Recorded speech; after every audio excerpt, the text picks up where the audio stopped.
Hello everyone, I hope you are doing well. So, are you finding it hard to sell your product? Are you finding it hard to convince your client and make them buy your products? So, in this video, we are going to talk about how to sell anything to anyone. Now, there are different theories when it comes to selling your product. That what you should be saying, what you should be doing. But there are four points which everyone sort of agrees with it, and they emphasize on doing that.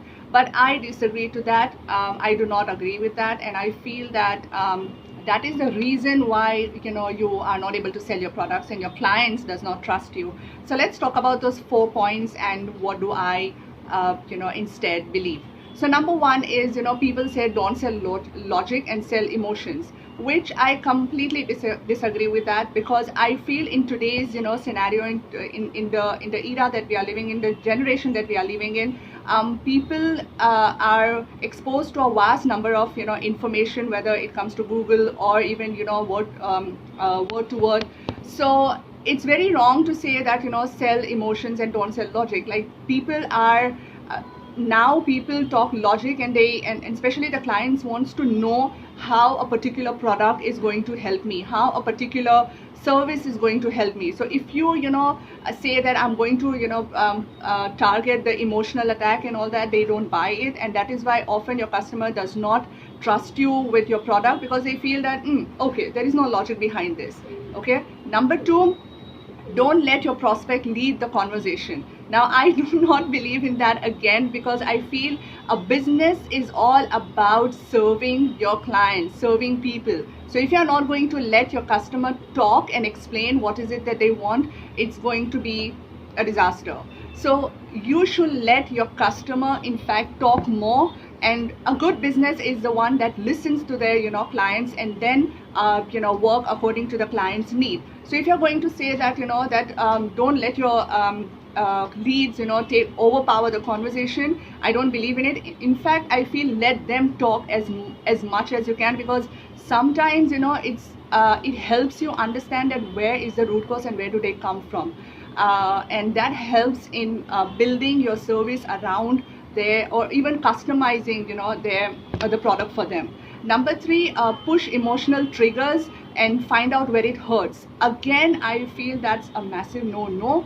Let me give you an example. That if you go to a psychologist and you say that I'm having problems in my life, and or you say that I'm not in good terms with my husband, or my mother-in-law keeps on troubling me a lot, and you say, oh, that's such a disaster, oh my god, you are in a like very bad marriage, oh my god, you're in such a bad household, you're already making the other person feel bad, you're already making them feel like, oh, I'm like in such a mess. So instead, tell them that don't worry, we'll do this together, we'll fight this together, we'll solve this together. So this way, you are giving that person a hope, you are giving that business a hope that okay, somebody is there to look after me, somebody is there to take care of my problems, somebody is there to help me in my difficult times.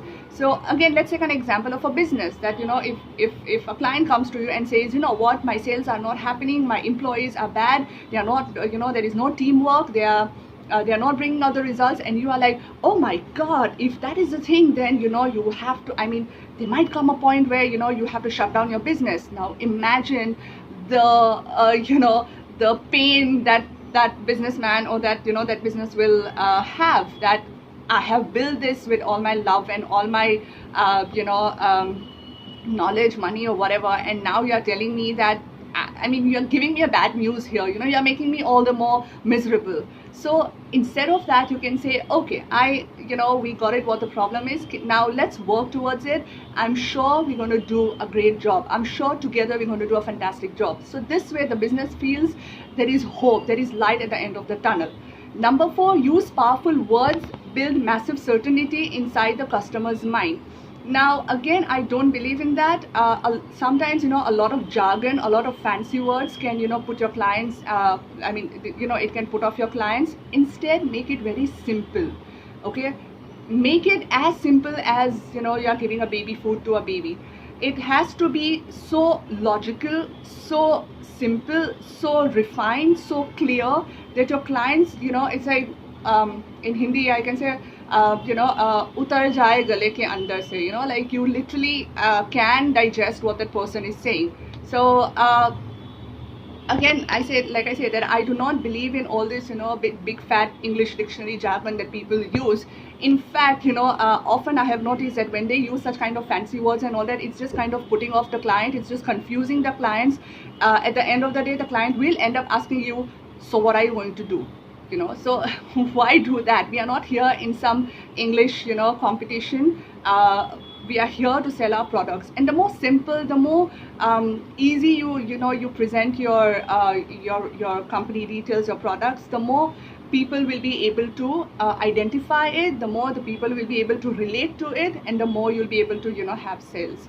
So I hope these 4 tips helps you like the way it helped me. And I understand that sometimes a little hype and all of that is required, but the more true and simple, down to earth you stay to your product, to your client, sorry, the more you'll be able to sell them. At the end of the day, remember, it's all about clients, it's all about your customer, it's not about you. So if you're not going to make things easy for your clients, they are definitely not going to be your loyal customer, they are definitely not going to buy your products, and definitely sales are not going to happen.